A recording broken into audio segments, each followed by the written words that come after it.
धूनी वाले दादाजी,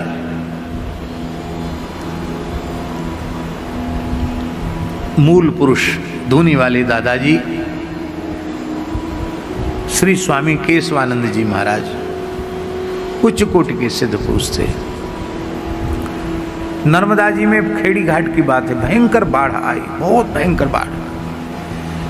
कहते हैं कि ऐतिहासिक बाढ़ थी वो, माने इतनी अधिक बाढ़ कभी नर्मदा जी में आई नहीं, कम से कम 100-150 साल में तो नहीं आई। कहाँ कितनी ऊंचाई पर खेड़ी घाट, जो जहाँ धूनी वाले दादाजी का स्थान है, वहां तक गंगा जी। तो लोग घबरा गए, तमाम सैकड़ों गांव जलमग्न हो गए, हाहाकार मच गया। तो लोग धूनी वाले दादाजी के पास आए, बोले दादाजी बचाओ नर्मदा जी से। तो बोले दादाजी मोड़ी पांव पर वे आ रही है। क्या बोले?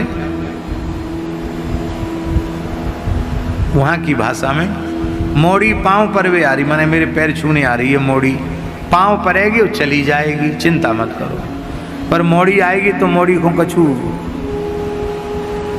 तैयारी तो रखो।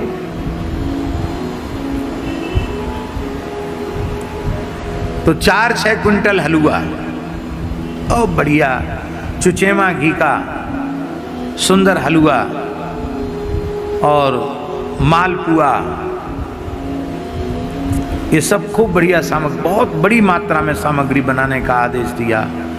और कपड़ा लत्ता और थाल के थाल भर के सिंदूर, रोली, अबीर, गुलाल, सब पुष्प।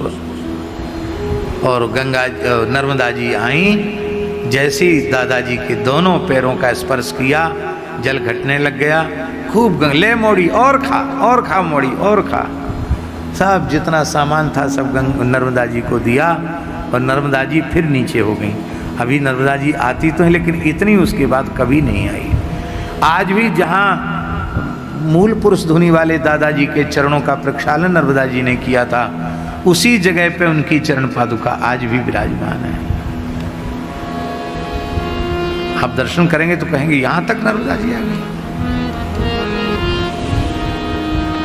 संतों को दर्शन होता है, संतों को अनुभूति होती है।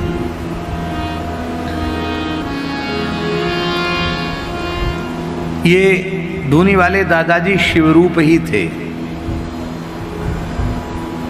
इनका प्रकट होने का इतिहास भैया जी बड़ा विचित्र है। एक महापुरुष थे श्री गौरी शंकर महाराज, गौरी शंकर गिरी, गिरी नामा सन्यासी होते हैं।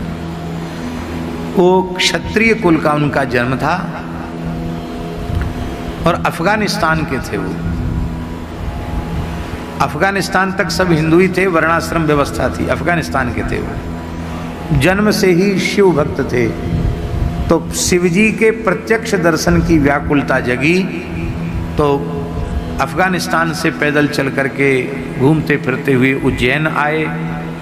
उज्जैन में उन्होंने संन्यास दीक्षा ले ली, मंत्र जपने लगे, लेकिन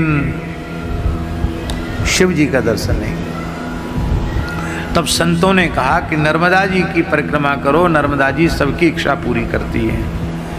तब आप नर्मदा जी की परिक्रमा करने लगे, पैदल शिव नाम जपते हुए नर्मदा जी की परिक्रमा करने लगे। उनके साथ बहुत से साधु लग गए परिक्रमा में और धीरे धीरे बड़ी जमात हो गई उनकी। और 3 वर्ष 3 महीना और 13 दिन वाली परिक्रमा, एक परिक्रमा, इस विधान से उन्होंने परिक्रमा आरंभ की। और ऐसी 18 परिक्रमाएं की। कितनी? अब हम तो हिसाब किताब में बड़े कमज़ोर हैं। आप लोग बताओ कि 3 वर्ष 3 महीना 13 दिन में एक परिक्रमा हुई, तो वो 3 महीना और 13 दिन छोड़ दो, मोटा मोटा ही हिसाब लगा लो, 3 वर्ष वाला हिसाब। तो 18 तिया कितना हुआ? 54 वर्ष। अब झूठ बोलें तो ये जाने भाई इन्होंने हिसाब लगा के बताया 54 वर्ष। 54 वर्ष तक नर्मदा जी की परिक्रमा करते रहे, शिव जी का दर्शन नहीं। मन में बड़ी ग्लानि भई कि हम इतने अधम पापी हैं कि हमको भोले बाबा आते ही नहीं। इतनी ग्लानि हुई कि बचपन से परिक्रमा, बुढ़ापा आने वाला है। महान योगी थे वो, महान सिद्ध थे, तमाम सिद्धियां हो गई थी उनको। नर्मदा जी की परिक्रमा के बारे में एक मान्यता है, एक परिक्रमा निष्काम भाव से करे तो साधु हो जाता है, दूसरी परिक्रमा करे तो सिद्ध हो जाता है, और तीसरी परिक्रमा करे तो परमहंस हो जाता है। ऐसी प्रसिद्धि है नर्मदा जी की परिक्रमा के बारे में। इन्होंने तो 18 परिक्रमा करी। तो नाम भूल रहे हैं नर्मदा जी का, जहाँ बहुत गहरी नर्मदा जी हैं। इस समय मैं नाम भूल रहा हूँ उस जगह का। वहाँ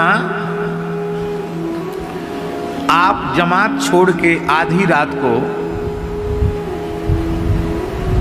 साईं खेड़ा की बात है, और आधी रात को जमात को छोड़ करके और जीवित नर्मदा जी में जल समाधि लेने की इच्छा से गए। अब शिव जी नहीं मिलते तो अब जीवित नहीं रहूंगा, 54 वर्ष बहुत होते हैं। अब वहां नर्मदा जी में अगाध जल है, अगाध था नहीं नर्मदा जी की।